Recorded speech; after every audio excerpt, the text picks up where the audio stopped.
Good afternoon and welcome to the LFS podcast with me, Caoimhan Ferris, for the second LFS podcast of the season. And the Premier League starts this week. On this podcast, I'll be talking about my Premier League predictions for the new season, who's going to finish in what positions, relegation, European football, and the top four. And the champions, of course, of the Champions League. I'll also talk about the Golden Boot, who I think is going to be player of the season and young player of the season, and a possible surprise package this season. But we have a lot of transfer stuff to get through, because of course the transfer window is still open until the end of the month, until the 30th of August, Friday the 30th of August, so about 2 weeks or so to go with the transfer window, and there's quite a lot to talk about. But first, I just want to tell you, the LFS podcast is now on audio platforms. You may think, a podcast on audio platforms, what's so big about that? Well, the LFS podcast has been solely on YouTube for the last 2 seasons of the LFS podcast. This season, we're going on audio platforms. The first episode, last week's episode, is on Spotify and Amazon Music right now, and other platform services likes of Samsung podcasts, amongst others. But those are the two main ones that people use, Spotify and Amazon Music, and they're now available on there. So go and have a listen. This episode of the podcast, and each episode that is done live, will be going onto those platforms very shortly afterwards, within 24 hours of it being live. So if you miss us and you want to listen on the go, you can on the audio platforms. Do follow us on there. LFS podcast is what you type into the search bar. Right, welcome into the chat there. Welcome in, Spencer. Kieran says, think my team United will finish top 5 this season. Well, let's see. We'll do the predictions just before the end of the show, but we have to talk about transfers. A lot of transfers to get through, and a lot of details to get through. 3 players there that we will mention, we will talk about. Of course, Mark Guehi on the left, Martin Zubimendi in the middle, and Matthias de Ligt on the right-hand side. 3 key players involved in transfers this week, or some not, on that case. But first, we'll start with a bit of news that came through yesterday on Chelsea. I mean, Chelsea have about 40 odd players, but it's not a new signing, it's an extension. Cole Palmer committed himself to Chelsea by signing a 2-year contract extension, sees him tied to the club until the summer of 2033, 9 years. The 22-year-old England forward joined Chelsea from Manchester City on September the 1st last year and enjoyed a stellar Premier League season as he contributed to 33 goals, scoring 22 times. The fresh terms see Palmer extend his previous contract by a further 2 years of reward for his breakthrough campaign at Stamford Bridge. Palmer said, I'm delighted to sign this new deal. I achieved a lot in my first season here, and hopefully I can continue to experience great things at this club, both on a personal level and in terms of bringing success and trophies to Chelsea, of course, at 2033. Now, being honest, is it the right move for Chelsea? I mean, Chelsea give all of their players are probably on 8-year contracts at this moment in time. We'll talk about Conor Gallagher a bit later on, but who's not on that long-term contract. But Cole Palmer going under this contract until 2033, that's a long, long time. 9 years. I mean, we've said it about Chelsea, how they're able to get these players on such long contracts is ridiculous. But an extension of 2 years, he was already there, contract until 2031. That is still 7 years away. So it's not like the contract was running out and there was a worry and they kept him on a short term and just to see how it goes. No, they already had him in the long term. They're just having him in an even longer term. They want him to be there probably till the latter stages of his career. With his contract, he certainly would be. But for me, in this one, I just think it's pointless. There's just no need to add 2 extra years onto that contract. I mean, it's just ridiculous. Chelsea were allowed to do that. Why they did it, I don't understand. He's 22. 9 years' time, he'll be 31. You know, that's what I mean. They're trying to keep him until the very end of his career. But, you know, how do you know, from a player's point of view, how do you know where Chelsea will be in 9 years? Or in 6, 7 years? Maybe when you do want to move on eventually. When you hit the kind of the late 20s, trying to get 30 and want to move somewhere else, want a new challenge. How do you know what Chelsea are going to be in 6 years? They could be in an awful position in mid-table and not competing for trophies, which Cole Palmer clearly says that he wants to do at Chelsea. But also from the club's point of view, how do you know where Cole Palmer will be? You know, we've seen many a young player come through the Premier League, have a great season, but then as they move away from being a young player and have to step up to kind of the standards and the responsibilities of being an older player and taking more responsibilities on, they don't step up to that mark. I mean, I'm not trying to slate Marcus Rashford, but he's a key example. He absolutely tore it up when he was regarded as a young player at Manchester United, but when the responsibilities and the higher tasks came on him as an experienced player, he hasn't shown it up in the last few years at the same level. I'm not saying that's going to happen with Cole Palmer, but you don't have that kind of stopgap now. He's there for 9 years and he's going nowhere in the short term. And if he does, Chelsea are going to have to rake out a lot of money because I guarantee at some point in that a clause in that contract says that he has to get paid a certain amount of what that contract has left if he does leave early, because otherwise it would be a bad move on the player situation. You're just leaving yourself vulnerable to being left at a club for years upon years, and you might not be happy, and the club have no reason to sell you because you're in contract for 9 years. But we'll see what happens there. But Cole Palmer will be staying to Chelsea for this moment in time until the summer of 2033. Unbelievable. Crazy. Well, we will talk about Manchester United getting a few players in, but first to one that they have let go, and they have sold. West Ham United have signed defender Aaron Wan-Bissaka from Manchester United for £15 million. 26-year-old is paying a 7-year deal with the Hammers. There's another team doing long-term contracts. Wan-Bissaka left Crystal Palace for Manchester United in a £50 million move in 2019. Scored 2 goals in 190 appearances for Manchester United. The defender is West Ham's 8th summer signing, joining Jean-Claire Todibo, Crescencio Somerville, Luis Guilherme, Nicholas Füllkrug, Wes Foderingham, Max Kilman and Guido Rodriguez, all moving to the London Stadium, and of course Aaron Wan-Bissaka certainly joining them as well. Wan-Bissaka said, "It was a no-brainer for me to join West Ham. I'm excited and happy to be here. I can't wait to get on the pitch, get to know the players and push on from there." One thing you certainly can say about West Ham, they're giving Julian Lopetegui a lot of backing in this summer. 8 summer signings, and the window has still got another 2 and a bit weeks, and they're still in for a couple more players. They are raking out the money, West Ham United, but a very shrewd bit of business. An experienced right back, maybe not the kind of highest calibre of right back, shall we say, in the Premier League. 26, a good age, hitting his peak very shortly. You know, it's not a bad move, considering the fact that Manchester United paid £50 million for him 5 years ago at 21. Now at 26, about to hit his peak, £15 million. It's a good bit of business for West Ham to do. It bolsters their squad. They do have Vladimir Sofal in that right back position as well, but maybe Julian Lopetegui doesn't rate him. I think he's a good player. He's played at international level for Czech Republic. I think he could be a good player at right back, but Wan-Bissaka will certainly keep the competitive nature in that West Ham squad, and I think a West Ham squad that's improved quite a lot, and I think could ask some questions this season of the top half of the table, and we'll see where I put them in my predictions a bit later on. But West Ham, a good bit of business, as they've done all summer, as we heard from some of the names there. I think Crescencio Somerville and Nicholas Füllkrug, 2 very strong players. I think Max Kilman joining from Wolves.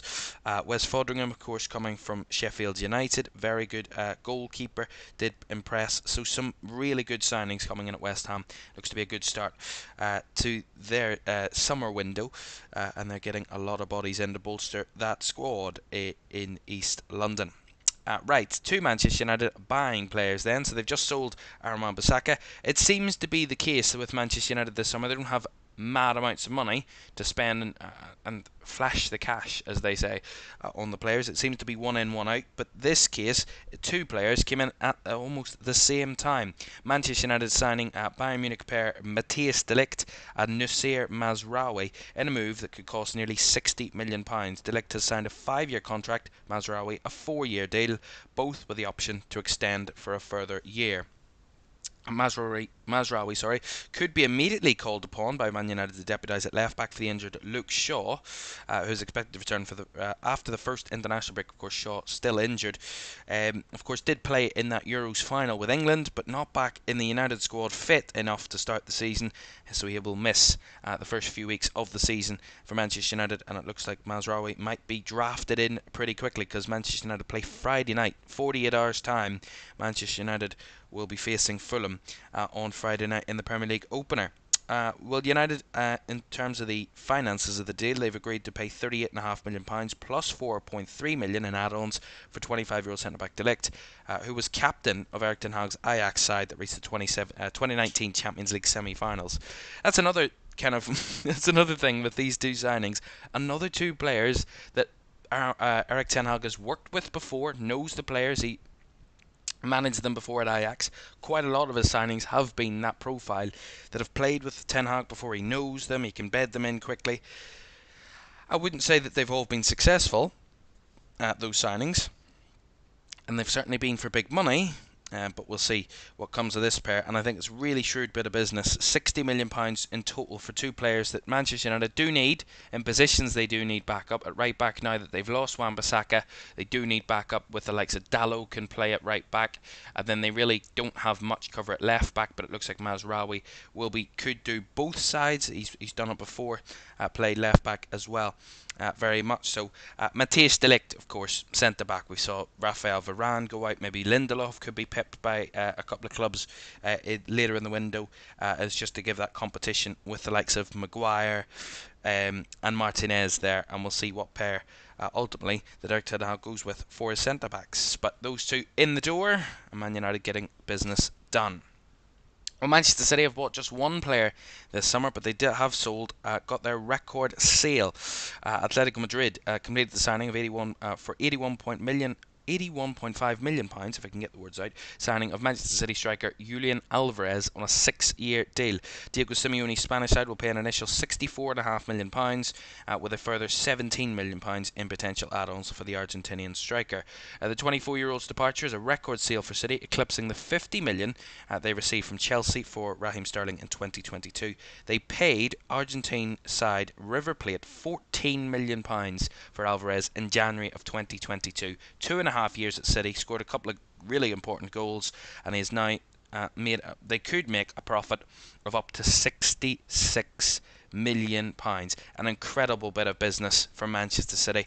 A sale of one of the stars that in any other Premier League side would start, but because Manchester City have Erling Haaland, Julian Alvarez has kind of been the victim of the Haaland effect. He joined in the January and Haaland joined in the June-July period of the same year, but of course Haaland, the big money signing, and at the moment they've actually sold Julian Alvarez for more money than what Erling Haaland was bought for. So that shows how good a bit of business it is. Alvarez did say he won 6 major trophies during his 2 years. That's crazy. And will always says they will all have a special place in his heart. Today I say goodbye to this amazing club with a lot of emotion. There have been 2 very special years. During this time I have grown and learned a lot, both as a player and as a person. So there you go. Alvarez out the door for Manchester City. They've only made one signing, Silvinho, in this window, and it looks like they could be looking for more. They're still in the market, but we'll see what happens there. Speaking of Atletico Madrid, they've just, as I mentioned, signed Julian Alvarez from City. One man that also wants to join and was very, very close to joining Atletico Madrid in the last week, but this is still dragging on, is Conor Gallagher. He is expected to return to training at Chelsea's Cobham training ground today, after landing back in London with his Atletico Madrid transfer in the balance. Of course, this has been an issue that has rumbled on over the last few days. The England international was pictured in La Liga club's Metropolitano Stadium on Saturday, spent 5 days in a hotel in Madrid, but has been unable to complete his £33 million move. Now, it doesn't mean the deal is off, but the reason that it has halted was because Chelsea's £34.5 million deal to sign Spanish striker Samu Amordion collapsed over personal terms on Sunday, so they couldn't agree personal terms, the two parties there. That collapsed, which therefore has kind of put the Conor Gallagher deal going the other way on a bit of a back burner at the moment, but Atletico do need to make a major sale to fund their move for Gallagher after signing, of course, Julian Alvarez. So the deal is not off, but it does seem under threat, that being a collapsing move. But there is a possible interest from Chelsea to sign Portugal forward João Felix from Atletico that could salvage that deal. But of course a fee and all sorts must be agreed there. Of course Felix did spend time at Chelsea Spent 6 months on loan at the club in 2023, but if a fee cannot be agreed, it looks unlikely that Conor Gallagher will be going to Atletico and that he will be staying at Chelsea at least until the end of the window, unless someone else comes in for him. But they could actually lose him on a free transfer. He's into the last year of his contract, 11 months left on his contract now at this moment in time. If they don't move him in this window, he will be open to moving on a Bosman free in January or a free transfer in June next year. So that's not good for Chelsea. They want to make a bit of money on Conor Gallagher at the moment. If they don't move him in this window, that looks very unlikely to happen, almost impossible to happen. But Gallagher's deal is not off, but it looks in a bit of trouble at the moment. But we'll see what transcends over the next 2 weeks in that sense. Well, one club that have sold one of their youth talents, Fabio Carvalho, has signed for Brentford from Liverpool in a deal worth £27.5 million, including add-ons. The 21-year-old, who spent last season on loan at RB Leipzig and Hull City, has joined on a 5-year deal with an option for a further year. Liverpool will receive an initial fee of £22.5 million and have negotiated a 17.5% sell-on clause on top of that. Fulham, who sold Portuguese winger Carvalho to Liverpool in 2022, will receive 20% of the profit from his move to Brentford. So that will be part of the reason why Liverpool have put a sell-on clause in there, because they have actually lost a bit of money to that point to Fulham, who will benefit out of this. But for someone that was bought from Fulham, £5 million 2 years ago for Liverpool. Of course, they went all in on him in the January, got the deal done, the pre-agreement, signed him in the July of 2022. Has spent the last 2 years at Liverpool. Spent his first season, scored a couple of winners, a couple of big goals. Then went on loan, as I said, to RB Leipzig and Hull last year, and of course, clearly. Hasn't got enough room in the Liverpool squad to fit him in clearly under Arne Slot, and has moved on for a profit of around £20 million. But of course, that will rise possibly, and of course the Fulham profit percentage they will get out of that kind of complicated it a bit. But actually, Brentford were in competition with Southampton. Southampton had a £15 million approach turned down by Liverpool, but it is Brentford that have him, and Thomas Frank, I'm sure, is really happy to have a starlet like Fabio Carvalho, who looks to have a bright future ahead of him. 21-year-old has joined Brentford. Well, Liverpool have sold a player, but they've struggled to get anyone in. They're the only Premier League club without a signing this summer so far. Real Sociedad midfielder Martin Zubimendi was the one that was going to change all that for Liverpool in the last week, but he has decided to stay with the Spanish club Real Sociedad rather than joining Liverpool. Of course, it was almost at the finishing line. The personal terms were being negotiated, and of course he did have a release clause in the contract of £51 million, but he has decided to stay at Real Sociedad and see where his future lies a bit later on in his career. But he's 25. He helped Spain win the Euros this summer and was targeted by the Reds after they were told unequivocally he wanted to leave this summer. So initially Liverpool were told that he wanted to leave. They pursued a move as they believe Zubimendi, who came on for Rodri at half-time in the number 6 position for Spain in the Euros final against England, would have bolstered their midfield options under Arne Slot. However, it is understood Real Sociedad tried to persuade the player to change his mind and ultimately succeeded. Liverpool, as I said, are yet to make a major signing this summer and open their Premier League campaign on Saturday afternoon. But there are other options in the 6th role, but that is a big role that Liverpool need to fill according to what we've seen over the last few years. Liverpool, they have struggled with midfield. They did make multiple midfield signings last summer, the likes of Szoboszlai, Alexis McAllister, Wataru Endo, Ryan Gravenberch, of course, those 4 midfielders that came in to Liverpool and have really kind of reinvigorated that midfield, but again, there is still that need for an out-and-out defensive midfielder, and at the moment, Liverpool haven't got one in that sense, but they do have options. The likes of Gravenberch, Curtis Jones, Dominic Szoboszlai and Wataru Endo have all played in that role in pre-season, and we'll see what happens there against Ipswich away at the weekend. It didn't look like, even if he had joined this week, Zubimendi, that he would have played at the weekend, so it wasn't a problem for this weekend, but certainly throughout the season. But we'll see if Liverpool do make a signing, and I think from what we've heard this afternoon that they're going to make a signing, but not formally so. They're going to sign well, from the latest that I've heard, there is a deal in place, a possible deal in place for Georgios Mamardashvili, the Georgian goalkeeper. Uh, Impressed in the Euros, Mamardashvili, the Valencia goalkeeper, he is to join Liverpool as a Liverpool player, but will be loaned out for this season to Bournemouth, according to the agreement that was in place, and will join Liverpool formally next summer in 2025 to be the long-term replacement for Alisson, who of course isn't coming to the end of his career just yet, but could be looking towards the end of his career very, very soon. Liverpool future-proofing, but I'm sure a lot of Liverpool fans will be wanting them to do proofing for this season, not only just for the future, but this season as well. We'll see what comes of Liverpool in the later stages of the window. Right, our final transfer talk of the afternoon, and that man on the left of your screen could be up for a move. Newcastle have made a third bid. This was 2 days ago, Monday. They made a third bid to sign Mark Guehi from Crystal Palace. There's no major update on the situation yet.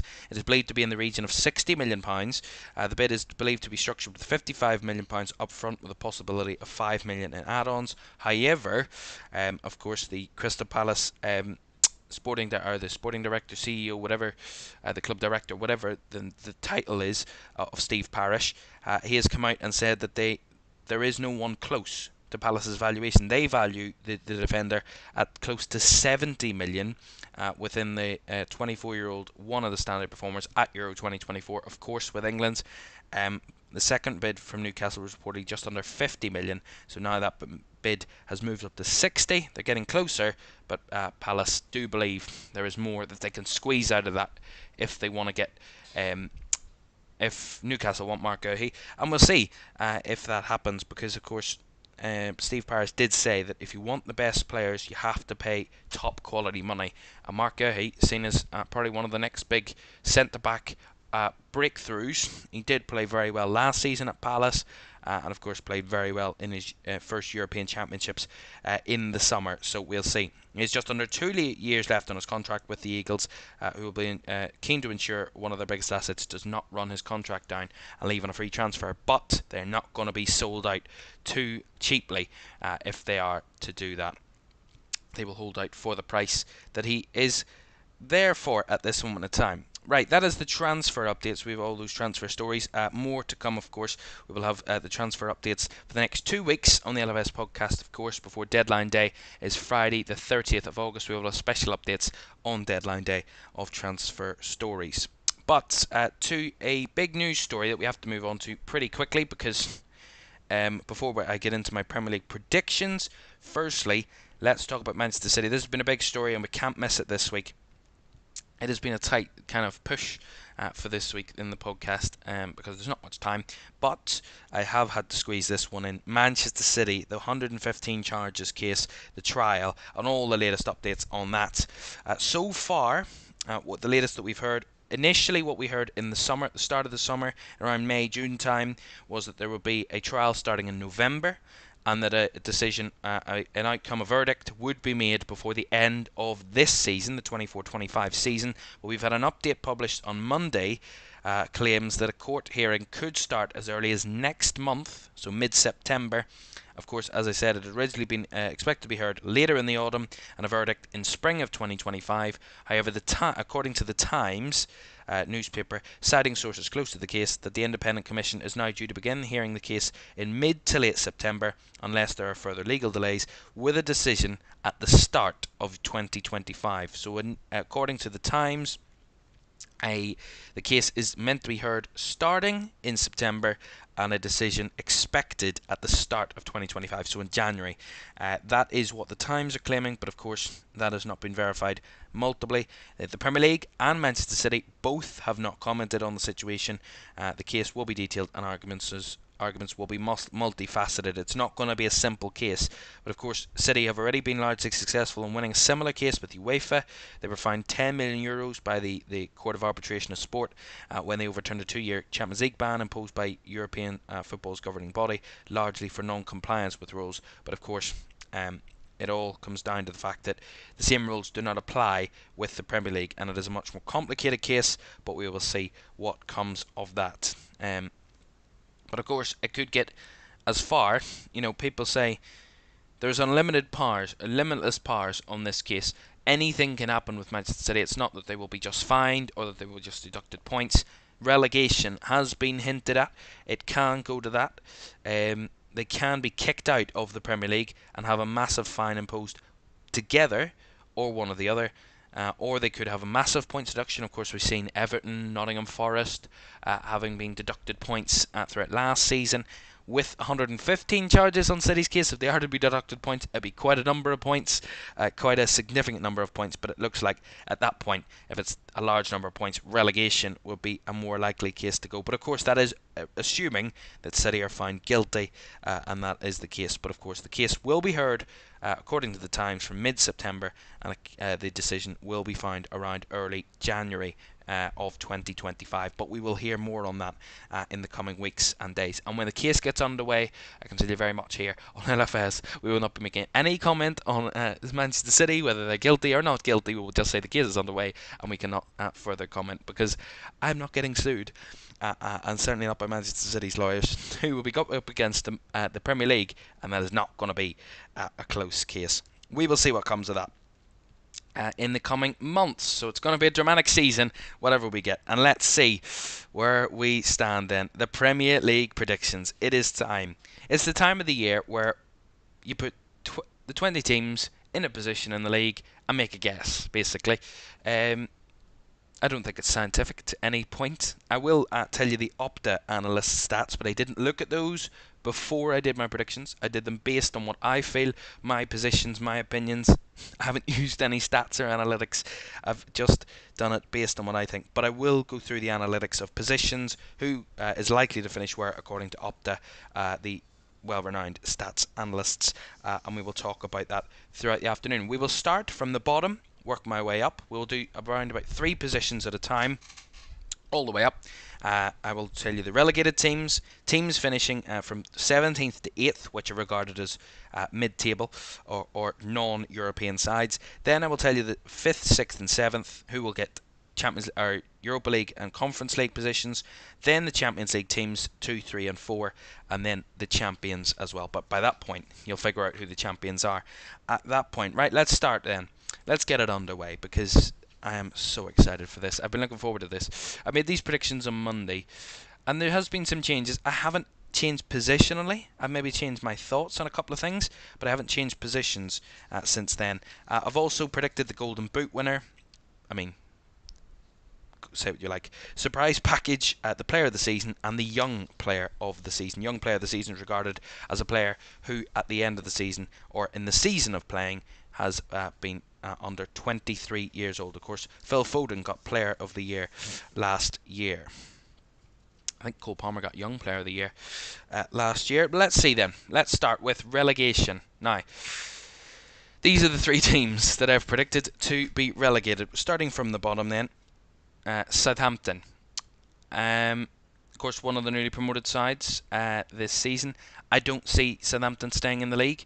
Some other people have had different ideas. I've looked at other predictions today and yesterday on what people think positionally. Some people think that Southampton might be the strongest of the newly promoted sides out of the 3, the likes of Leicester, Ipswich and Southampton. I don't agree. I don't think Russell Martin will have the control of the squad as much. They seem to be scrambling for a couple of transfers to try and help them out. It seems to me that they're a bit panicky, a bit unnervy about the season for Southampton. Of course, we'll see them in action this weekend, as will all 20 clubs, obviously, in the opening weekend of the season. But for me, I just don't think they'll be good enough. Defensively, I don't think they'll be strong enough. I think goalkeeping wise, I don't know who their registered goalkeeper is, but I haven't heard hot topics. I haven't heard them signing a big goalkeeper that will really galvanise the team. Sometimes a relegation team does need that galvanising force of a goalkeeper.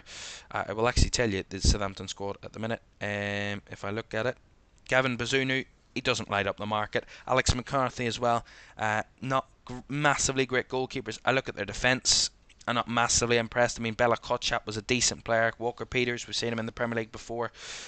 Jack Stevens, Jan Bednarek. I don't quite think that is top tier level anymore. I think maybe 5 years ago they would have been, and Southampton were 5 years ago, probably mid-table team. They were not quite facing relegation every season, but they were in and around mid-table. I don't think that quality has massively improved from a Southampton point of view over the last few years, and I think that's why they got relegated in the first place. They didn't improve well enough. I don't think they've improved massively so since being in the Championship for one season, and I don't see them staying in the division. Maybe you could say that Adam Lallana going back there, a really experienced player in midfield, could help them. He could, but again, it's no guarantees. And goals-wise, I think Adam Armstrong's a decent player. Do I think he's Premier League level? Not necessarily. Ben Burton Diaz is going to be the one where I think if they do stay up, Ben Burton Diaz will be a massive factor for Southampton. But for me, I just don't think so. And I do think they will fall away. I have made the bold prediction, and I think they'll get relegated in April. I basically just made that claim because I think Southampton will be bottom, and I think they will fall away. I think they will be well off the mark. I don't see them getting more than 20 points this season. But there we go. I could say that and could be completely wrong. But I could be completely wrong on all of these. So that's Southampton in 20th. Nottingham Forest in 19th. Again, I just don't think they've got the squad. Goalkeepers wise, I mean, they've got Matt Turner in. He was the second choice at Arsenal a number of years ago. He got binned off. Matt Sells, a decent sub-keeper for Belgium. But is he really quality? Carlos Miguel, I've no idea who that is. An untested goalkeeper. In terms of defensively, I think Omar Bamadele is decent. They've got strength in there with the likes of Toffolo, Worrell, Bolly, Murillo. Murillo did look good, the young Brazilian, last season. Again, I just don't think they're strong enough. I just don't see them doing well. Defensively, they were weak last season. They conceded a lot of goals. They wasted a lot of chances. And under Nuno, I just don't think they've been impressive to watch. Their football, attacking-wise, I mean, he does play that kind of defensive. When he was at Wolves, he played that defensive football, back five, kind of wanted to get them conceding less. He hasn't succeeded at that for us so far, and I don't think that's a really good move. They have some decent players. I think Morgan Gibbs-White is an incredible player, and if he doesn't get pipped by a top Premier League side, I think that would be a massive shame. 24 years old, he's really good talent. I think he should be moving elsewhere. Elliot Anderson, of course, a good player, is joined this summer for £35 million from from Newcastle. They do have Callum Hudson-Odoi. I just don't see the positivity for Nottingham Forest. Look, their centre forwards are not top quality. Anthony Elanga, decent player, but didn't succeed at Manchester United. Taiwo Awoniyi, decent player, but getting up in the years now. Emmanuel Dennis, the same, wasn't good enough at Watford and had to move on. Chris Wood, again, wasn't good enough at Newcastle or at Burnley beforehand. Sorry, I forgot where he was. Not good enough. I just don't think there's that quality up front. And when you can't score goals in the Premier League and you also can't keep them out at one end, you're going to be it's a poison chalice and you're going to be going down. I just don't see Forest doing the great escape that they had. They don't have the connection with the manager that they did before with the likes of Steve Cooper. I think they got lucky last season, and I don't think they're going to stay in the league anymore. Bye bye Forest. No offence, but you know. And I also think Nuno will get sacked early in the season because they will have poor performances. Leicester then are the other team that I think will be relegated. I'm not saying they will be cut adrift. I think they will be in a very tight battle for relegation this time. Leicester. I haven't massively looked at their squad. That's one thing I have to say. But when you look at the squads of these clubs, I think Leicester have the better chance out of the three. I think this is the one I think I could be massively wrong with. I think Leicester could impress. Mads Hermansen, a very strong goalkeeper, really impressed with him. Defensively, I do think Fass is not at the level, although he did play at the Euros with Belgium, so he could improve. Yannick Vestergaard's getting on in the years. I think Victor Christiansen at the left back, impressive. I think he couldn't really test, but the likes of James Justin, Ricardo Pereira, Connor Cody, Luke Thomas, we've been down this road before with Leicester. They've been in the team before. They haven't impressed before. They haven't improved. I just don't see it at times with those defensive players. But there are some good, very, very good players in there. In midfield, I think Abubakar Soumare is a good player. Could really impress. Facundo Buonanotte, which is an absolute steal of a player. He's on loan from Brighton for this season. I think he could be a really impressive player, 19 years old. Casey McAteer could be decent.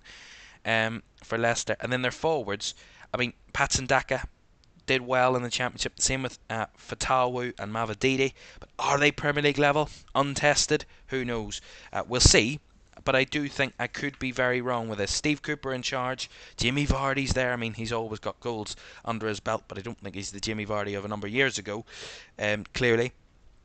And I do think Steve Cooper will be sacked early in the season. I do think that he will be sacked probably by November, December time, and then they'll get an interim in. They'll probably try and bring in a permanent manager, and they just won't get the best out of the team. They'll chop and change systems, and just that inconsistency will relegate Leicester, to be honest.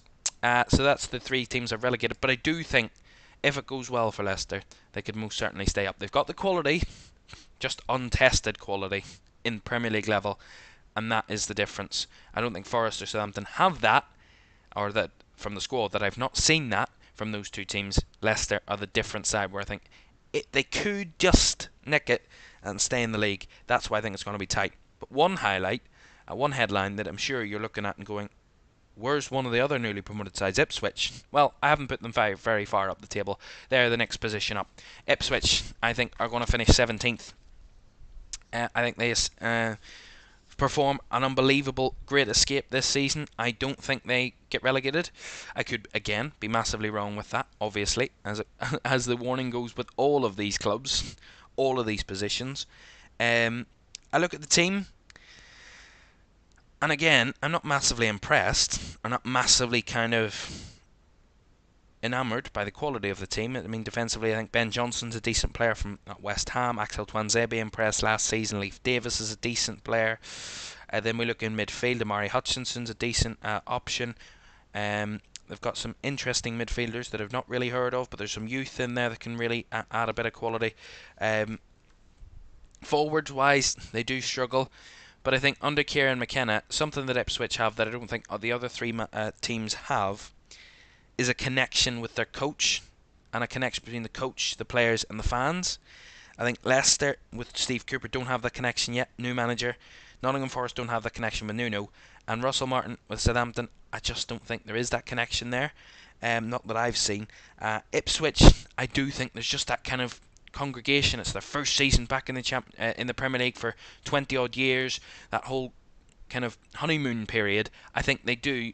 You know, we often see last season was an anomaly where we saw all three newly promoted sides relegated, but this season I just think Ipswich have that extra couple of points at home, where I think they can steal a couple of points, nick a draw, nick a big win at home with that crowd under the lights, that kind of atmosphere that they can create, and the connection with the manager. The players really bed in with the manager and really get the system and understand what he wants to play. I think that's crucial. It's underrated at times in the Premier League, you know, and in football all around the world. You know, we see such a fickle system of managers being sacked within weeks or months of joining clubs and not given time to bed in and to sort things out. Look at what Kieran McKenna has done.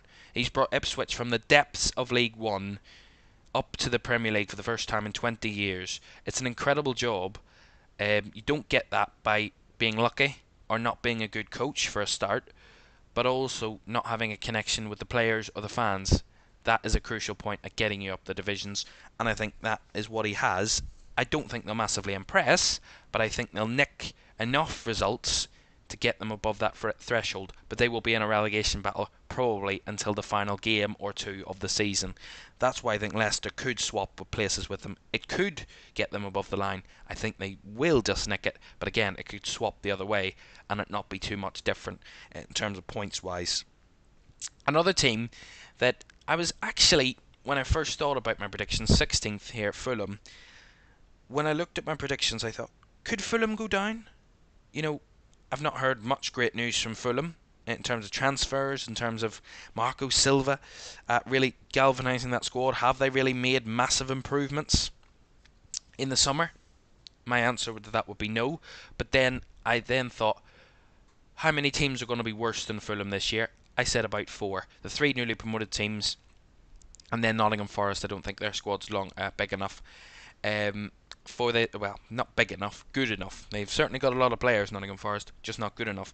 Lots of fodder, shall we say. Goalkeeper, they have a strong goalkeeper, Bernd Leno, at Fulham. Their defenders, I think they've got some good players. Issa Diop is a decent Premier League player. Robinson, Bassey, Castagna, Tete, some really strong players. They have lost Tim Ream, which is a really galvanising centre-back. Maybe he wasn't up to the level last season, and maybe that's why he's gone, but a really kind of stalwart defender, a leader in that team, will be a big miss. I think that might be a problem for Fulham at the back. And then going forward, they've got a hat full of players that are kind of like, well, yes, but they're not the upper echelons of quality players. Willian's well beyond his years. Emil Smith-Rowe couldn't really break in at Arsenal, but we'll see what he does. Andres Pereira, again, really good player, will get you a good number of goals in a season. But is he going to carry Fulham up the table? Not necessarily. Iwobi the same. Sasa Lukic, a decent player. Harry Wilson. But are they really going to push it when the other sides are bringing in new young talent, new fresh talent, are going to be more exciting, more vibrant? I don't see that for Marco Silva's Fulham this season. Again, up front, Raul Jimenez left Wolves for a reason. He wasn't that great last season. He's getting on in the years, 33 now. Carlos Vinicius failed at Spurs. Rodrigo Muniz still to be tested, 23, a youth player coming through. Jay Stansfield could be a good player at 21, and Adama Traore again. So there are players in their squad that can improve, have good seasons, and get Fulham up to mid-table. I just don't think that they will. And they'll be in a relegation battle, but they'll kindly leave that relegation battle as we hit maybe April time, and they'll move away. They'll not be massively clear, and I think they might be in trouble next season if they don't improve or don't build. But I think Fulham are just one of those clubs where they're probably the Bournemouth, Burnley, Brentford, Palace at times of a few years ago, where they've got decent players that can get them goals and good positions and good results out of the season, but they're not going to test anybody higher up the table. They're going to be there or thereabouts. They might tickle with relegation for a while, but they'll not be relegated. Fulham are in that limbo period now. I just don't see them improving, and I just don't see them testing anybody above them. And I'd have to say the same about the team that's to the left of them here. 15th, I have Wolves. Again, similar ideas, not improved massively. I mean, Gary O'Neill's done a wonderful job with Wolves previously, and he got them to 10th last year, I believe. A wonderful job. Do I see Wolves doing the same again? No. No, I don't. Actually, they finished 14th in the league last year. They were at 10th at one point. They were a couple of points off to the top half last year because it was very condensed. And I think it'll be the same again. It'll be very condensed, but I don't think Wolves will get there again. They've got some good players. I think defensively they still don't have that massive top quality centre back. I think Craig Dawson's there, but he's getting on. Toddy could be a good player. Ryan Nuri's decent player. Keanu Hoover, an okay player. There's players there that are good players for Wolves and can impress. But again, not much defensively. A lot of midfield players in the squad. They have lost, of course, Pedro Neto to Chelsea. I mean, who hasn't lost players to Chelsea, to be honest, in this window? And in the last couple of windows, they do have quality players, which I think, as I said, with Fulham, will get them goals, but it won't test them very much. Hwang is a good player. Cunha, Fabio Silva's, half decent. He's not a world beater at any stage of the imagination. Kalajic, again, players that will get you a decent figure of goals in the season, but they won't break up the kind of record books. A lot of midfielders, which could be a problem, but there's, Portuguese galore in that team. Tommy Doyle could be a good one, the player, the 22-year-old Englishman, of course, joined for an unknown fee. Joined Wolves on loan from Manchester City last season. He joined on a permanent deal for this summer. He could impress, but again, a lot of the Wolves players, not the best. João Gomez could have a good season as well, but at the same time, I just don't think there's that upper quality in the Wolves squad that can push them further than lower mid-table at this point in the season.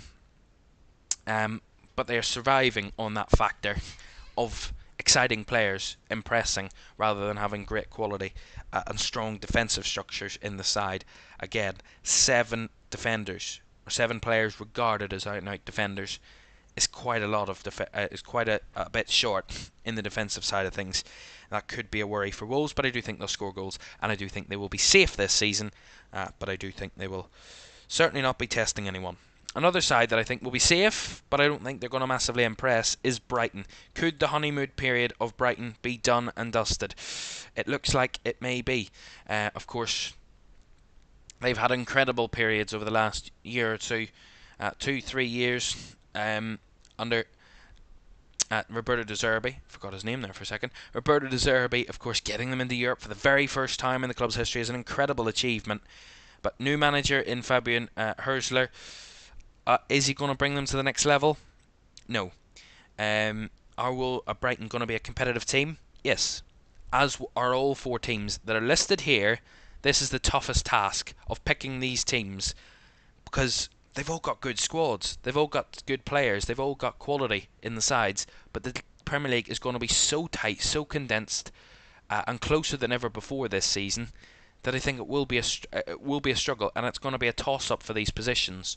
It's so hard to kind of talk about, but Brighton, I don't think they'll hit the ground running this season. I think they might get off to a slower start, but I don't think they'll be at risk of relegation at any point of the season. And I also don't think they will be pushing for European places again. I think they'll be in that mix with these types of clubs that you can see on your screen that are not going to be testing higher than the top 10, 9, maybe even 8. There will be a gathering of about 6 or 7 clubs again in that middle zone between 8th and up, and probably 15th and down. There will be that gap between the 3 different sections of the Premier League. Those battling for Europe, those in the middle, and those against relegation. These clubs, I think, are in that mixed zone of mid-table. I don't think Brighton are going to test very much, but I also don't think that they're going to be threatened by relegation. So they're in that mix at the moment. Bournemouth are the same, 13th. Well, a decent season under their manager, Andone Iraola, if I can get the name out right. I think I pronounced that pretty well there. But Bournemouth, again, they impressed last season. I think they were really good under Iraola last season. Finished 12th. Again, I think they'll finish around about the same place, 13th. Of course, they might be getting that the Georgian keeper, Georgi Marmadishvili, of course, from Valencia on loan for the season, so that could improve them. But again, I don't think they will massively bounce on. They have 3 regarded centre forwards, Unal, Favre and Jebison. I don't think any of them are top quality or high quality that will impress. They have some very good players. I think Tyler Adams is a really good player. Luis Sinisterra, another one that can impress. And then they've got those strength in midfield, the likes of Christie, Scott, Billing, Tavernier, Jadon Anthony. Some impressive players in there. Defensively, I think they'll be solid. They've just signed Julian Araujo, the Mexican 23-year-old, could be a very good player. We'll see what comes of him this season, but I think defensively they'll be solid. Going forward, I think they might struggle at times, but I think overall Bournemouth fine from relegation, but again just a mediocre season, just neither here nor there, but a decent season under Andone Iraola this campaign. It's all the Bs at the moment. Brentford are next on my list, and I think they finished 12th this season. I don't think they'll be pushing for Europe. They maybe had a hint of it last season at times. They did finish, of course, 16th last season, well below par from what we've seen at Brentford over previous years under Thomas Frank. He's massively impressed at getting them into pushing for the top half. I think they'll be back to that level this season. Sorry, I did for Bournemouth, apologies. I didn't mention Solanke, of course, moving to Spurs. That is a problem for Bournemouth. He got them a lot of goals last season. That could be an issue for them that I didn't mention. They got 54 goals last season. They could struggle on that front. Then back to Brentford. They have a striker of their own, Ivan Toney, that might want to move on. We'll see if the money is there from anyone else. 28 years old. Maybe could be moving on elsewhere. They've just signed, of course, as I said, Fabio Carvalho, who I think will do very well for them. They've got Yarmoliuk, Damsgaard, Jensen, Onyeka, a couple of players that have been there for quite a number of years for Brentford. Defensively, again, strong. Ethan Pinnock is a decent player. Ben Mee, very strong players. Both getting up in the years. But Ayer and Collins, decent backups in there. The young Korean as well, Kim Ji-soo, is coming through. Decent players coming through. Maybe needs a bit of a regeneration of that squad next season, because they're all getting up on the years. but so far, decent. I think Kevin Shada will break through this season. He had a couple of good performances last season for Brentford up front. I think he'll have a good season. Johan Vesa, of course, Brian Mbeumo and Ivan Toney, the three players that always deliver for Brentford, but we'll see if they do this season. I think, again, an average season from Brentford, not much to really write home about, but a decent effort, a decent campaign I think they'll have, and they'll finish 12th. One team that I think I've really underestimated, and I did it last season. I had West Ham to get relegated last season, and they completely blew us out of the water. They did not finish anywhere near relegation. They finished 9th last season, 52 points, a really good season under David Moyes. Before he did leave, West Ham fans were getting a bit annoyed that David Moyes couldn't push them to Europe again. Let's be honest. Let's have a 1-to-1. West Ham are not going to be pushing for Europe this season. It's not that I don't believe in the squad. They've got good players. I just think there's a lot of better squads out there. And I just don't think they've got that consistency on the level. But again, it's a hard decision. I had them either pushing for Europe or just missing out. I had them in that mix. I don't think I was going to put them any lower than 11th. I think it's quite harsh, 11th. And from me, but I've got my reasons for the teams I put above them. I don't think they'll have a great season under Julian Lopetegui. I don't want to kind of disregard this team and say they're awful, they're going to be really bad. I think goalkeeping wise, they've recruited okay. They've got 3 goalkeepers over 30, which is maybe an issue. But of course, goalkeepers can go for years and years and years. Until at least they're probably near 40 at times. So they've got 3 goalkeepers over 30, which could be a problem. And then defensively, again, good players. Kurt Zuma's a decent player. They've brought in Jean-Claire Todibo, who could be a very good player. They've got some young players in there, but again, untested. And this is the thing, with a couple of clubs, they're untested players in the squads, so we don't know how they're going to perform at Premier League level. Some youth players, some new signings that could go one way or the other. That's why I'm not taking too many risks on these players. A couple of West Ham players that don't really massively excite me. I think Naif Aguirre, a decent player, but is he going to really light it up? No. Emerson, I think, will have another okay season. Vladimir Sofal, a good player. Max Kilman is a good signing at the back for West Ham. I think is a good, decent bit of business. I think Aaron Cresswell, again, he can offer you a good delivery from a set piece, but is he really going to get West Ham pushing for Europe again? I don't think so. Konstantinos Mavropanos, good player, but again, mid-table level from what I've seen so far. It's further forward that I think West Ham will push themselves massively up the table. I think defensively that'll not be kind of the key focus for West Ham this season. They've got Kudus, they've got Paqueta, Bowen, Alvarez, Ward-Prowse. They've brought in Rodriguez, Somerville. They've got Soucek. They've got an absolute god amount of midfielders. And then they've just strengthened up front with Nicholas Fulkrug coming in, a very good goal scorer. They've still got Danny Ings and Mikel Antonio there that can pop in every now and again for goals. So they've got really good players, and mostly midfield players, that have cascaded West Ham into 9th in the previous seasons, got them to European trophies. Of course, previously, fabulous few seasons. I think West Ham, new regime under Julian Lopetegui, might take a bit of get going at the start of the season. I think they'll improve massively, but I think next season is more of a focus for West Ham if they can keep a hold of their big players, the likes of Kudus and Paqueta and Bowen, etc., etc., etc., for the following years. But I think Somerville's a really smart signing. I think he could massively impress at West Ham this season, but I just don't think West Ham are going to push anyone else above them.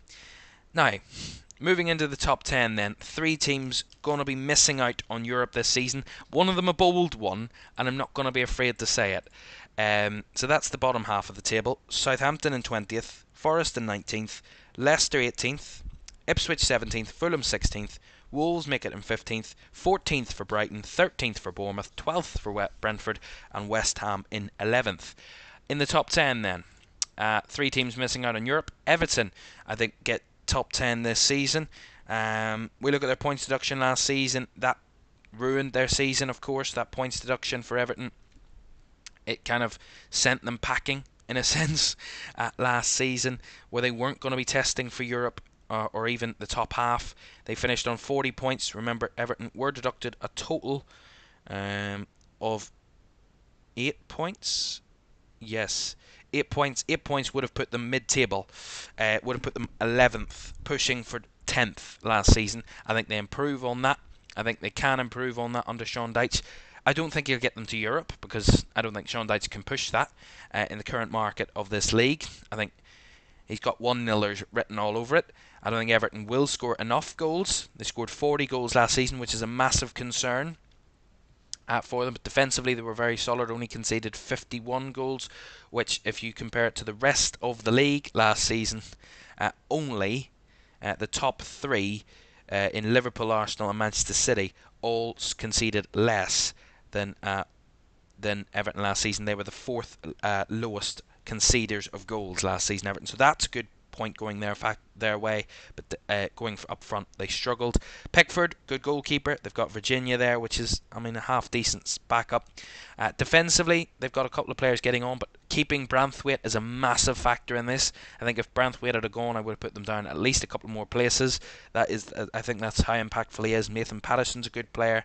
I think the sooner they get rid of Michael Keane, the better. He's awful. 31. I've never rated him. I don't think he's a great player. And I'll never apologise for that opinion. They've brought Ashley Young. They've got Ashley Young still there at 39. There's no need for that. James Tarkowski might be hitting the latter years of his career, but still a really strong, really solid centre-back that can impress. Coleman's hitting the later years. They've got some young players coming through, and I'm sure we'll see some of those youngsters this season. I think defensively Everton are still very solid. They'll not worry about that. Going forward, Irabunum is a really good signing. 21-year-old getting through midfield. Harrison's still a decent player. Garner coming through is a massive factor as well. He joined last season.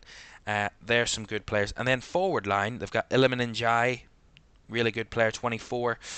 Jesper Lindstrom, we'll see how he does, the Danishman, 24 years old. Beto at 26. Yusuf Chermiti coming through at 20. And then they've still got the experience of the likes of Dominic Calvert-Lewin, Doucouré and Mopai there. So I think Sean Dyche's side have more than enough to finish in the top half. Whether they get more points deductions, which could be a problem, that could bring them down the table a bit. But if they don't get points deductions, I think Everton do clearly get top 10. And I do think they will be fine. No worries of relegation or any of that talk this season. They were ultimately pretty safe last season. They finished 14 points above relegation, and that was with point deductions, so they are pretty a level above that, it seems now, after a tough few years teetering with relegation. But I don't think that's going to be a worry for Everton. If they can get the goal scoring, I think they could be a really competitive side, and they could finish in the top half this season. 10th for Everton. Palace, I think, will finish 9th. I think they will be one of the impressive sides this campaign. They finished a really good, and this is not saying that just because they won a majority of their final games of last season they're going to massively improve this season. No, it's just I have a feeling about Palace. They finished 10th last season, and I just see there's an improvement in that squad. Yes, they've lost Michael Elise. Yes, they could lose Mark Guehi, which we'll get on to, but they have a good number of goalkeepers there. Dean Henderson, strong goalkeeper. Sam Johnston, of course, has been at England level. Both English players, both have been picked in England squads previously. That's what you need in a goalkeeper. Defensively, I think they've got some good players in there. They've brought the experience of like Rob Holding, who has massive Premier League experience. They've got Chris Richards, who improved press last season. Joachim Andersen, who I think's been wonderful for Palace over the last 2 or 3 years. And they've also got Mark Guehi. Key players at the back for Palace. If they keep Guehi, I think they easily get top 10. I think they can really push for top 10. But without him, that could be a worry. But at this moment in time, with Mark Guehi still being at Palace, I think they do get in the top 10. Midfield-wise, Eze's still there. That's another point. Do they keep him? Wharton has been tipped to go elsewhere. Is he on the move? That is another key factor to Palace. I think they've got really good players at the very right time, and I just think it might click this season.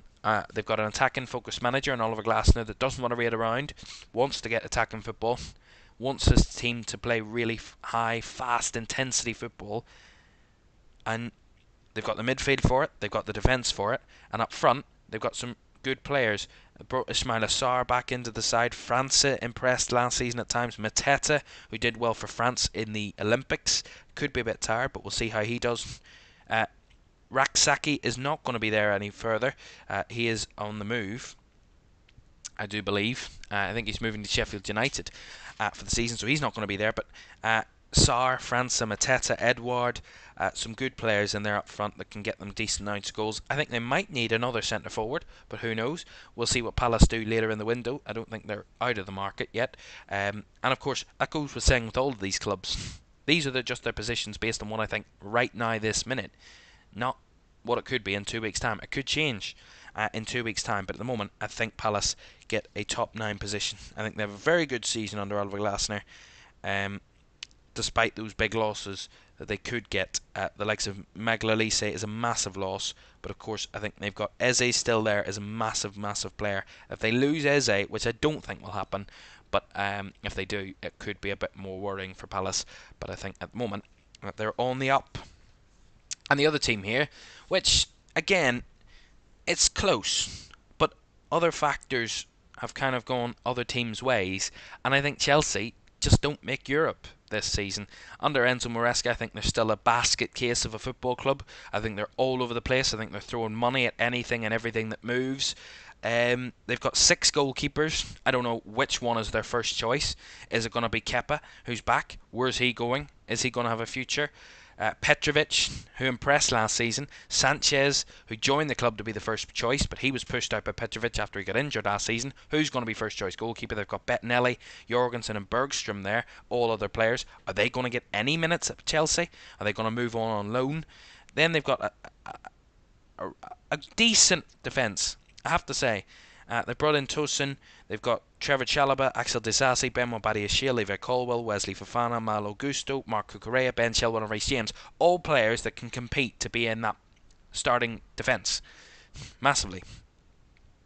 But is there going to be that consistency in the side that they need to impress and improve and to get into Europe this season? No, I don't think so. Marc Cucurella massively impressed in the Euros, but is that going to continue? It hasn't seen that he's going to continue that level at Chelsea previously. In previous seasons, Reece James is as injured as anybody could ever be injured, so he's never going to be there. Ben Chilwell has had his injury problems, so there's 2 fullbacks out. Levi Colwill, strong player. I think he's probably going to be one of Chelsea's best players this season. Wesley Fofana, he was dogged down with injuries last season. He could be in. Benoit Badiashile, another good young player at Chelsea. So there's some good players there, but is there going to be the consistency? Then we look at the midfield. I mean, this list is even longer. Kieran Dewsbury-Hall from Leicester, massive player for Leicester last season. That's a big problem for Leicester with him not being there. But Dewsbury-Hall, is he going to get a starting 11 position? Who knows? Then they've got Ugo Chukwu, the youngster, Chukwuemeka, the youngster, Cassidy, the youngster, Lavia, who was bought for big money at a young age, Madueke. If Gallagher doesn't move on, he's another player that's on the books. Then they've got Caicedo, Sterling, Mudryk, Palmer, Enzo Fernandez. I mean, they've got players coming out of their ears at Chelsea. I mean, they probably have to play a Chelsea B team at the same time what they do in Spain. They put a B team a couple of leagues down and play a couple of the players that aren't going to get in the starting 11 in those teams. They've got that many players. This is their problem. And then the striker, the forwards, I mean, I could be here all day. They spent big money on Pedro Neto. Is he going to start at 24? Is he going to be a starting player? Armando Broja, what's his future hold? They've brought Marc Guiu in from Barcelona at 18. He's not going to start. David Dacho Fofana, they brought him in as a centre forward. Is he going to start? He was down with injuries last season. The 19-year-old Washington. They've got Kellyman. I mean, they've still got Lukaku on the books. I mean, get rid of him. Why is he still there? He's not going to play. They've got Christopher Nkunku and Nicholas Jackson. I mean, what's going on? I mean, Chelsea, they need to get their ducks in a row. They need to sort this out because they play on Sunday and they've got about 2 or 3 teams worth of players that could start. I mean, I don't blame Enzo Maresca for having a poor pre-season because you have there's such a thing as having too many players to choose from. Your head's spinning. I mean, it was going to be the same case of anybody taking that job at Chelsea. It's an incredibly difficult job. I'm sure Mauricio Pochettino left because it was an incredibly difficult job and he didn't have the patience to deal with this. I don't blame him.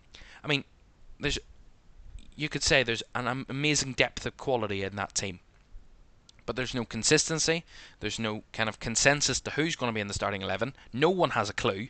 You can look at the starting. There could be literally hundreds of combinations of Chelsea players that could start on the opening day away at home against Man City, and people will not bat an eyelid because they're such good quality players, but they're not consistent. And there's so many of them that you don't have a clue who's going to play week in, week out, who's going to be on the bench. There are only 20 positions, 20 places you can put for each match. They've over 40 players, so 20 of their players will miss out each week. I mean, that's crazy. Crazy. But yeah, I think the inconsistency for Chelsea, they'll chop and change players week in, week out. There's no consistency with that. I think Enzo Maresca's he's untested at this level. Let's be honest. He got Leicester promoted, but does that mean that he's going to kick Chelsea onto European football? No. So he's untested as a manager at this level, at Premier League level. Plus, he's got too many players to deal with. How's he going to deal with that situation? And at the same time, you then look at the factor of what Chelsea have done before. They couldn't get it out of Mauricio Pochettino previously and other managers. Is it just going to be the same? Another go around on the Chelsea roundabout for another season for Chelsea? It's just going to be another go around of the same things that we've saw from previous seasons. Too many players, not much decision, not much consistency, lack of quality in the end. Cole Palmer did massively impress, and we've talked about his 9-year contract that he's got now. Absolutely crazy. Is he going to impress this season? Who knows? We'll see, but I don't think Chelsea are going to be testing European football this campaign. I will eat my words if I'm massively wrong, but for me, not a chance. I don't think they'll be massively off it, but I just don't think they'll be consistent enough to get in the top 7, which is a massive problem for Chelsea considering the positions that they could end up battling with. Last season they finished 6th on 63 points. They could have easily finished in 8th last season, clearly. But they've European football as well to go for this season. They've got the Conference League.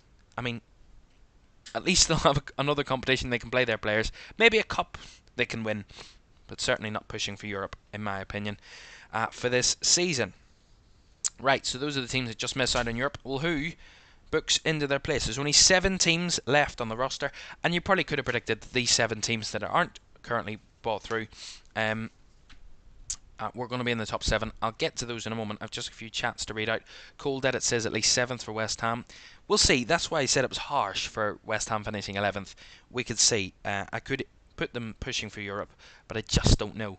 EFE TV says, I have a good feeling for this season. Just need to cut out the losses to 10-man Fulhams. I would love to know who that's. I'm guessing that might be Everton? Chelsea? I don't know. Let me know. Arsenal. Okay. I was confused. EFE TV. Right. Arsenal. So we'll talk about Arsenal a bit later on. Definitely. But yes, I agree with you. Big results needed from Arsenal this season. We'll get to that a bit later on. That guy Beto says, I can see some players wanting to leave Chelsea in the January window. Who knows? They might become disillusioned with the Chelsea team throughout the season. I mean, you don't sign long contracts if you're going to leave in January, but you never know.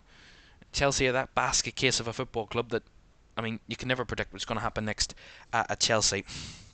Right, quickly, moving on, because I've been really on here for a long time, over an hour now. To the top 7 then. Let's go 7th to 5th. And these are my top 5th to 7th. I think Newcastle in 7th. Again, I think they have a good squad, but do they have the squad that can push for Champions League like they did a few years ago? No. I think they were overachieving when they got Champions League football. We've seen that. They were crashed out of the Champions League when they played it. Their squad, I don't think, is good enough. They've got 5 goalkeepers on the books, which all of them are over 30 years old.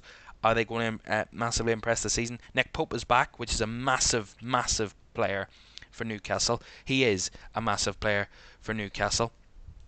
And having him back after a long spell of injury last season will be a massive improvement, so I think that will be a good battle for them.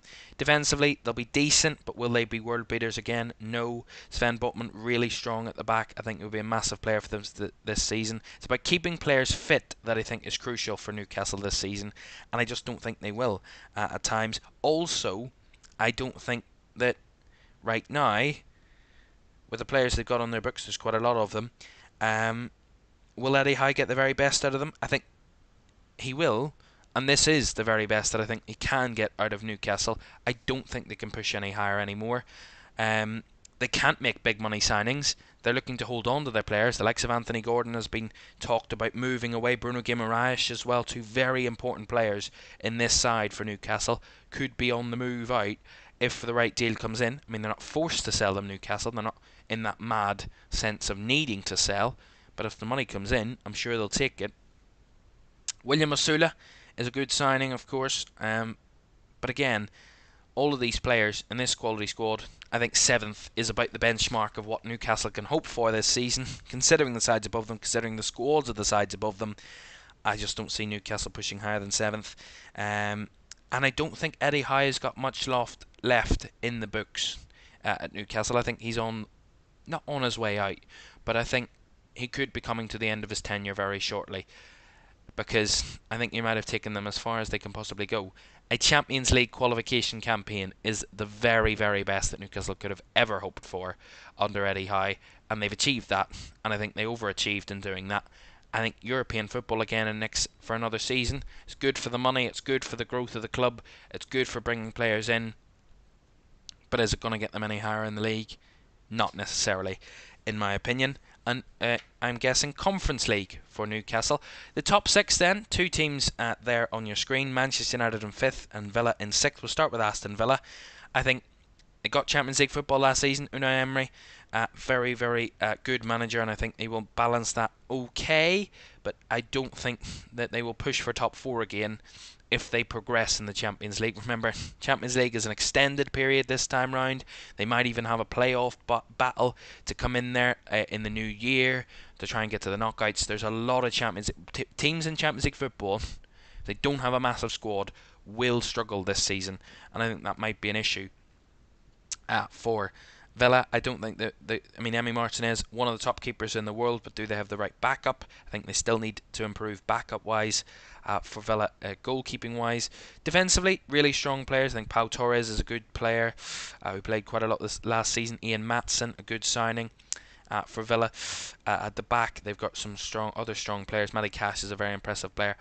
In midfield, Jacob Ramsey will have another good season. Morgan Rogers, I think, will bed into the side a lot more after he made a couple of appearances last season. John McGinn, of course, Boubacar Kamara. They've got some really top quality players, Villa, but I just think in terms of the balance of the squad and balancing Champions League football with Premier League football, then Cup football, it's a lot to balance with the squad, and I think that might hamper them on a few occasions, but not enough where they're cast aside out of Europe. I think they'll get Europa League, which you could say maybe is an okay progression. In a sense, I put Villa in a similar category to Newcastle. I think they slightly overachieved at getting Champions League last season, but I think they'll balance it well with the squad that they have. They have lost Douglas Luiz, which is a big loss for them in that midfield, but I do think they have got good quality to back up and to still keep them there. And 6th, I think, is where Villa can expect themselves to be this season. And I think I believe that Villa will get 6th, and I think that's a pretty decent return for Villa this season. I said Champions League football hampers their squad, and injuries, as I said, may be a problem with the squad depth. That could be an issue for Villa, but I don't see them falling away and massively collapsing. They've got a really good coach, a really good team, and I think they'll finish in 6th, which is not a bad position for Villa to finish. 5th, I have Manchester United. Now, there was a toss-up for 5th and 4th here, because, we always talk about Champions League football being competitive. There's always a couple of clubs that could make a claim, and I think Villa could make a claim for another Champions League push. I don't think they will, but they could. Manchester United are one of those clubs as well, and I just have Manchester United missing out on Champions League football this season. The main reason I have put that is there could be injury issues again, and I think they're still short in some areas. They're making signings, making some good signings, some very good business, as I mentioned earlier, but I just think it's a toss-up between 2 of the clubs, and you'll see who I've put 4th after that, but it's a toss-up between the 2 clubs as to who gets top 4. It could go the other way. As I said with Leicester and Ipswich earlier in relegation terms, it could swap the other way, but I just think Man United will just miss out. We look at their squad. Onana, I don't think he's good enough. 28, he's not going to get much better. Bayindir might be a better option. Quote me on that. Do quote me on that, because I think Bayindir might be a better option than Onana. We've seen some of the goals he's conceded have been absolutely woeful last season. Yes, it could be his first season and struggling to bed in and all that, all those excuses that we usually hear. But I just don't think he's a top quality goalkeeper at the very top level, and I don't think he's Champions League worthy. It's not personal on him. I just don't think he is. Then defensively for Manchester United, and we've looked at the players they've brought in, the likes of Mazraoui and De Ligt. Good players. They're not going to get 8th like they did last season. They have improved. And I think I'll give them that. Another season under Ten Hag, they've improved. They've brought some players in. Crucially, they need to keep players fit. Luke Shaw is injured again. Kind of comprehensively always injured, Luke Shaw. He's always bloody injured. So they need to sort that situation out at left back. Malacia is gone missing at once more. Johnny Evans, too old. It's as simple as that. He's just not at the level anymore. Lenny Euro, injured, not going to be in the squad till November. That's a big problem, the new signing. Victor Lindelof, again, he's half decent, but is he going to push them into Champions League? No. But he's a decent defender. Dallow's a good player. Mazraoui a good signing. Maguire is half decent. He get you good performances, but he's not going to be consistently great. De Ligt, really good player. Still a good age at 25. And Martinez, I think De Ligt and Martinez could be Man United's future centre backs, and I think that's really good for what could come in the future when they gel together, and if they keep themselves fit and keep going together as a partnership for a long time, which was a problem for Manchester United last season. I think they could massively improve on that front. Then midfield, I think there's still an issue in and around there. I've no idea who's going to play midfield for Manchester United. I think Casemiro's gone, should be gone, should have been gone a year ago, shouldn't be there anymore. He's just not at the level. He's not got the legs for it anymore. Fernandes, fantastic player. He'll be massively involved this season again. Sancho looks like he's staying around this time. Mount, I don't think he's at the level, but we'll talk about that in a moment. Kobbie Mainoo, massive player. He will be certainly in the Man United 11 this season. Eriksen, not at the level. McTominay needed to move on a few years ago. There are players there in that midfield for Manchester United that have been talked about previous seasons that just aren't there at the level and need to be moved on. But they can't move them on because their wages are too high and no one else wants to pay those wages, and the players don't want to take a wage cut because they've got contracts. It's just calamitous. But in terms of wide areas, they've got really strong wingers. I think Garnacho's a fantastic player. And a really great talent for the future. Pellistri could be a good player as well for the future. Ahmad, we'll see how he does this season for Manchester United. In those wide areas, I think they've stacked in that area. I think they've got some really good wide players. Rashford, we'll see what he impresses with this season. 26 now, really up there. And then the centre forwards, Højlund out until mid-September, and Joshua Zirkzee, really smart signing. I think could be a good player. Dutch player, could connect in that level with the manager, could really get involved, and could be the future of the Dutch centre forward area, with Depay getting on in years now. He's not quite at kind of leaving and finishing his career and retiring. I couldn't get that word out there. Retiring, but Zirkzee could be the future of the Dutch centre forward market, and Zirkzee could impress. He might get an option. He might get a chance in the first game of the season because Højlund's not going to be playing. So he's not going to be in the team, of course, not until at least mid-September. But those are two very good centre forwards. I think I see improvement for Manchester United, and I said it could be a toss-up. They could have a really good run of form towards the end of the season, and they could nick top 4 and steal it. But I just don't think they will in the end. That guy Beto says Villa need one more striker, possibly yes. I'll get to Neil's comment about Liverpool in a moment. Neil says I've got Man United 10th. Is that because you're a Liverpool fan, Neil, or is it that you truly believe Manchester United deserve to be 10th?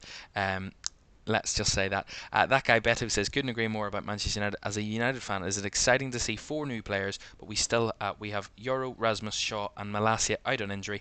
Injuries will make us or break us. Exactly. If they keep these players fit in key positions this season, I think Manchester United could make a push for top 4. If they don't, they might just miss out. But even if they have them fit, that doesn't guarantee you top 4. I think There's a progression, improvement there, but do I think it will give them top 4? I think they just miss out. Right, to the Champions League positions. And Neil, I will get to your comment now, because he said, if Liverpool aren't in the top 3, I'm unsub. Well, I can tell you now they will be in the top 3, because these are my top positions, and now you've figured out who my champions are. We'll get to that in a moment. Let's talk about Champions League then. Tottenham, I think, will finish 4th, and I said it was a toss-up between Spurs and Manchester United on who would get top 4. I think Spurs have improved. I think Ange has built something impressive so far at Tottenham. He's probably not got the best out of the players to this very point, but I do think they've got good players. I think Vicario, really strong goalkeeper, impressed massively last season. Defensively, I think Archie Gray is a really good option, joined from Leeds. Really good option. Jed Spence is thereabouts. There's some good backup quality defensively. Van de Ven, Dragoshin, Romero, really strong centre-back options. Udogie was one of the best left-backs in the league last season. Pedro Porro was half decent. Sergio Reguilon, Ben Davis, decent full-back positions. Very, very good. Defensively there, Spurs. Midfield-wise, Maddison, again, key player for them, could push them on to European football. Kulusevski, a very impressive player. Bentancur, Bissouma, amongst them. I think they'll all improve under Ange. Werner's still there, crazily. That's mad. And then forwards-wise, I think bringing in Solanke for big money could just push them over the edge, give them that extra numbers of goals. I don't think Richarlison's at the level. I've said it for a couple of years. I think I said it when he was at Everton. I've said it when he joined Spurs. I don't think he's going to get you top quality goals. We've seen that last season. I think Solanke had one good season. It's whether he can continue that form this season at Spurs under the high pressure, or whether it will get to him. We'll see. Brennan Johnson, really good player, 23 years old. And, of course, they've got Son. If they've got Son, Spurs will always have a chance in any game of football. And that is exactly what they have. And Heung-min Son, I think, one of the best forwards we've seen in the Premier League over the last 5-10 years. No doubt about that, in my opinion. And Heung-min Son, I think, will have another solid season at Spurs, and I think he'll get a lot more help. It won't be just on Son to get the goals this season, because I felt that was kind of the case with Spurs last season. They relied upon Son too much, and I think they'll spread about the goals a bit more. And I think Solanke coming in is a really smart bit of business. 26 years old, he's not hit this peak yet. We saw a really good season from him last season. It's about showing that consistency to push on, and we'll see how Ange does. But I think Spurs do get top 4, and they get that system under wraps. They figure out what way they want to play, they be consistent with that, and they command a number of games, and I think they nick some big results this season. I'm not going to make the bold comment about the North London derby, but I do think they certainly do get a number on Arsenal this season. Let's see. Liverpool then. Right, I have Liverpool finishing in the top 3, which will appease Neil in the chat, which is interesting. And we talked about Liverpool's transfer business in the transfer section of the show a bit earlier on.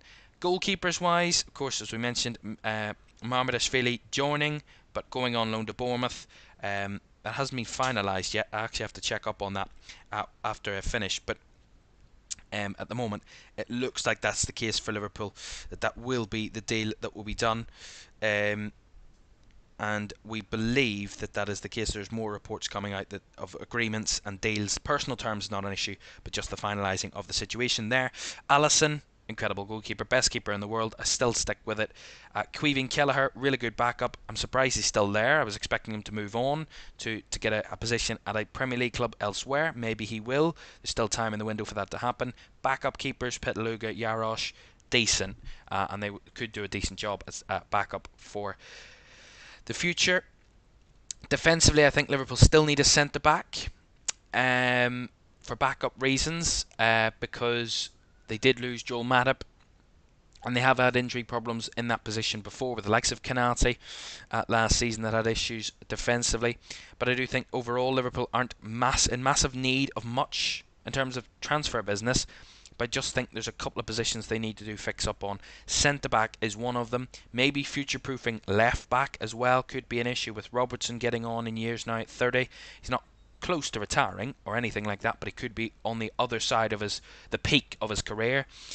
Robertson, not to disrespect him whatsoever, he's a great player, still the captain of his country. Van Dijk, of course, getting on in years, they might need to future-proof for that position. Konate, Kwanzaa, an incredible player last season, stepped up to the mark. We'll see what he can do this season.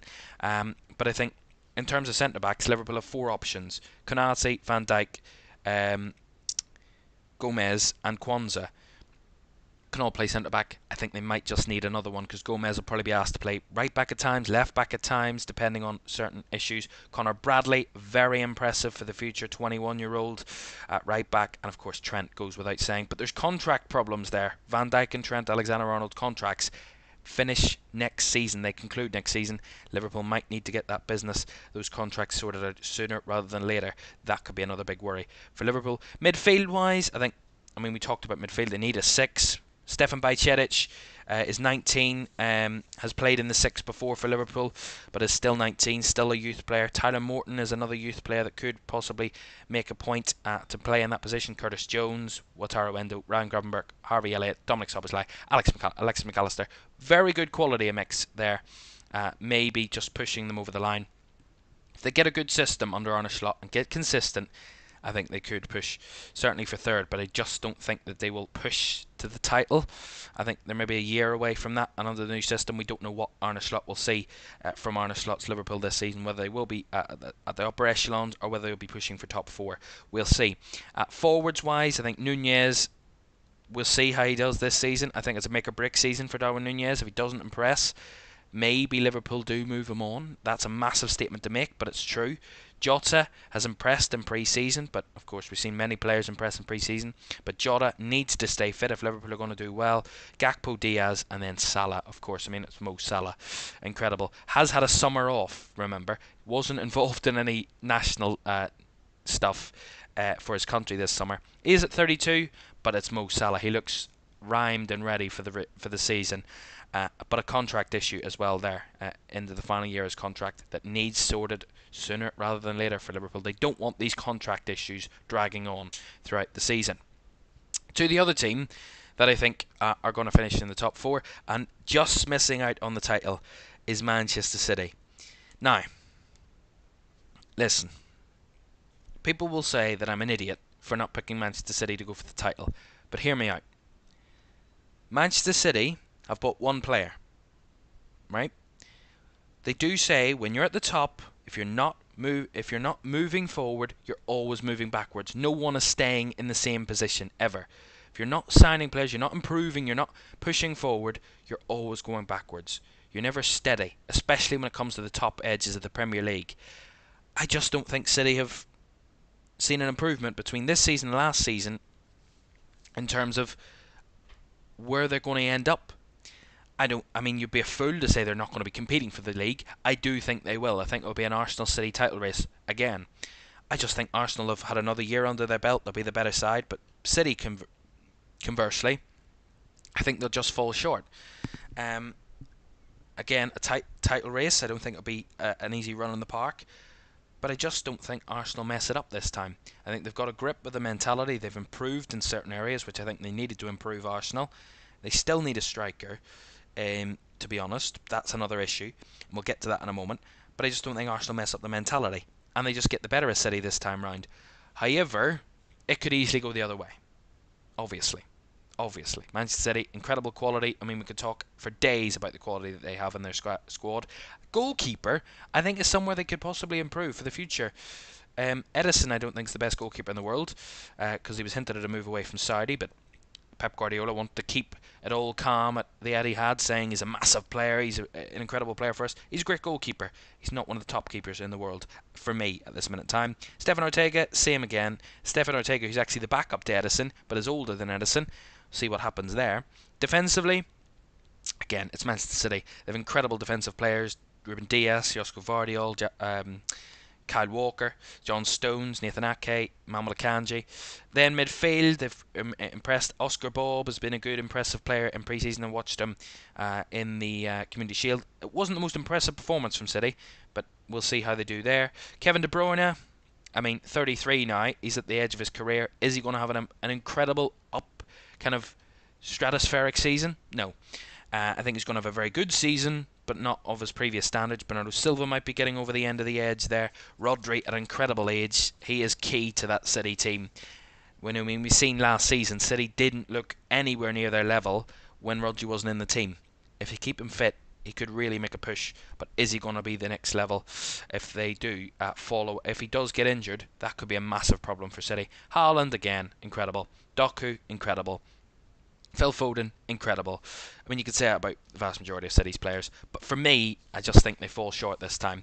And the whole controversy, we talk about, at the same time, it's always about mentality for players. And sometimes in a season where it could be difficult, we've seen with City, they peak at the second half of the season. But the second half of the season, that verdict on the trial could be looming in, and that could really tar City's season. I mean, if they're guilty, that is. It could tar their season, but this court case will certainly not help in the first half of the season, being heard and talked about in the news for 3 or 4 months on the bounce, and then the verdict eventually. It might help them if they're not guilty. It might help them push towards the end of the season. They might have a boom of the end of the season again, or if it's a guilty verdict, it could go the complete opposite direction. And then let's talk about what I think will be the champions, Arsenal. I think they'll do it. I do. I think they'll get it over the line. And I do think Arsenal will win the title under Mikel Arteta. I think, basically, one, because they need to, and two, because I think if they don't now, I don't think they do it. I think it's this season or none for Arsenal. I'm not saying that after this season they'll fall away, Arteta will get sacked and they'll move on. No, I think Arteta's there for the long haul.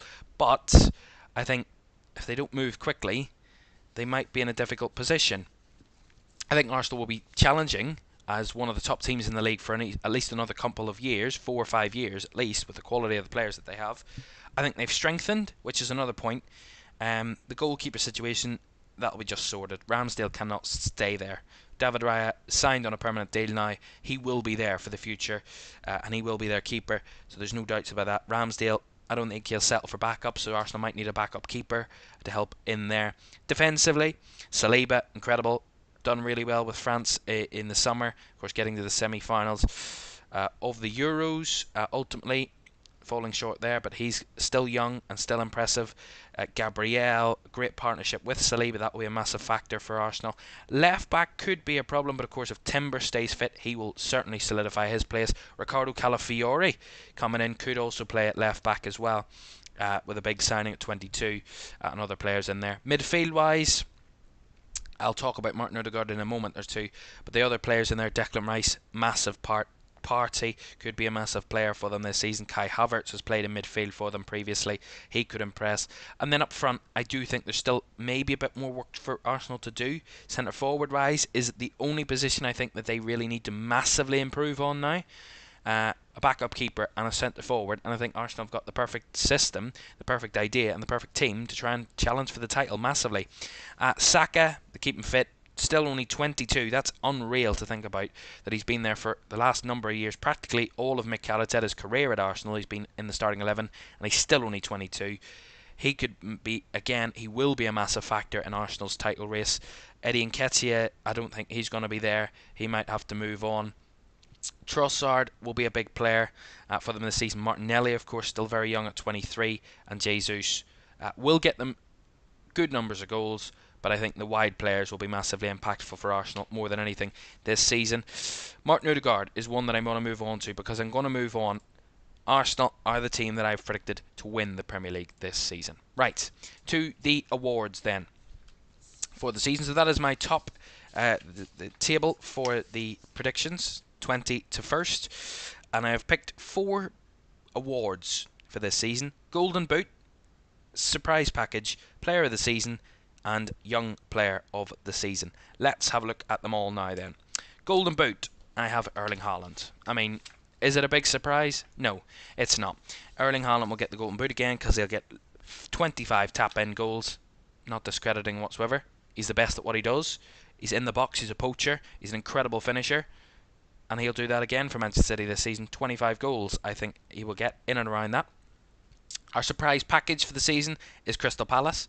I think they will impress. I think they will be a very good side, but I could be very, very wrong about that. I've been wrong about that in previous seasons.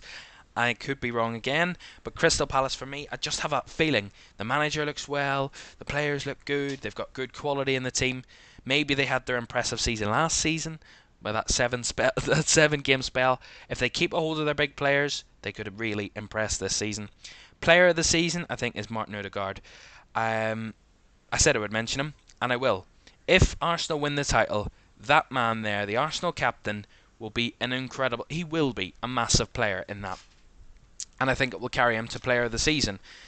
Because if Arsenal win the title, the captain will be the one that's highlighted. He will be the one that will be lauded for the big plaudits. Saka could also make a claim in there, of course, if he has a big season. But I just think Martin Odegaard will take them to that next level. As he has on previous seasons, and I think he'll do it again, and I think he will get them over the line this time, and that is why I've put him as player of the season. He's an incredible player, a wonderful player. He's had the summer off.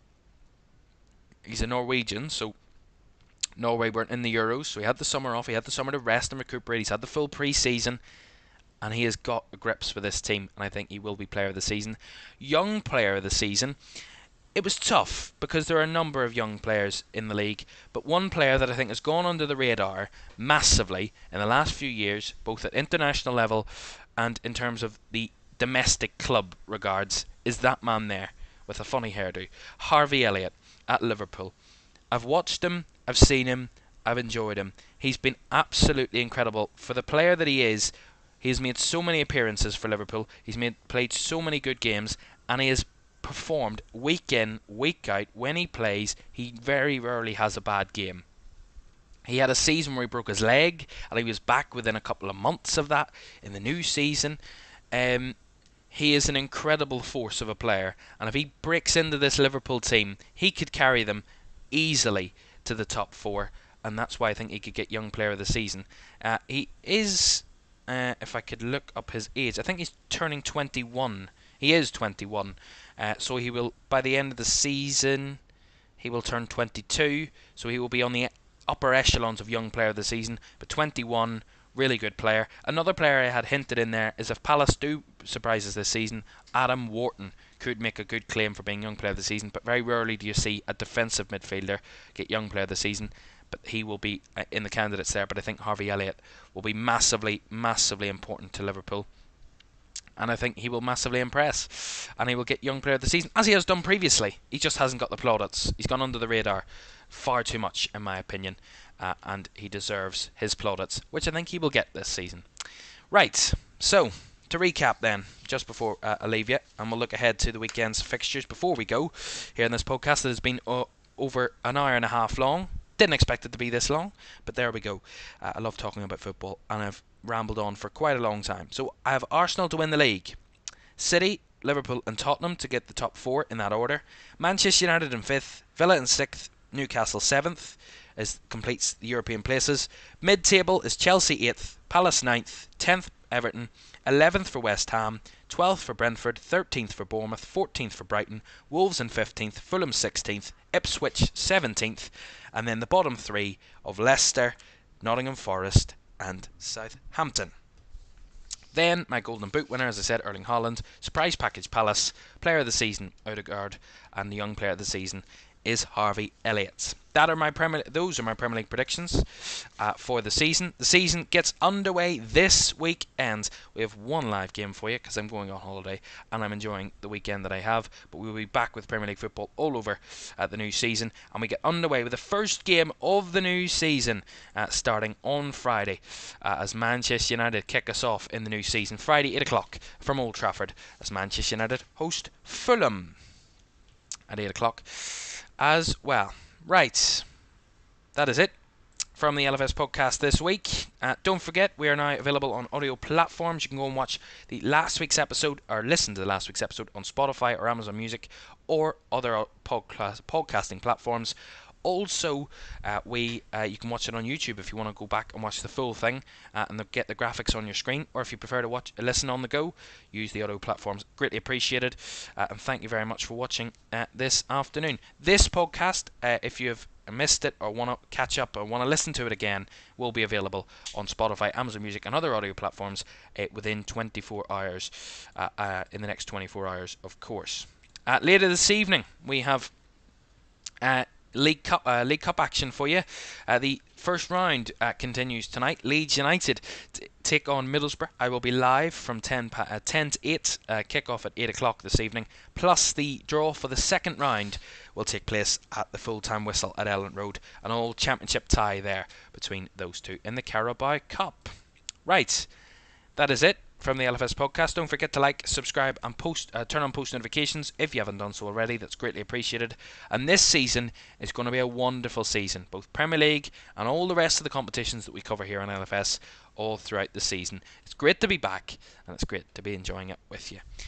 Also, to let you know, the predictions each week before a Premier League match week, we'll put predictions on the shorts as a shorts graphic, and also on TikTok as well. So do follow us on socials so you don't miss out on that. All the links and handles you need are in the live video descriptions of all of our live videos, except these podcasts because I haven't put that one in this week. But for this week, thank you very much for listening. It's been a long one, and thank you very much for staying with us for the whole of it, and I appreciate you. And for now, have a great week. I'll see you in about 2 hours' time. For now, have a very good afternoon, and I'll see you next week.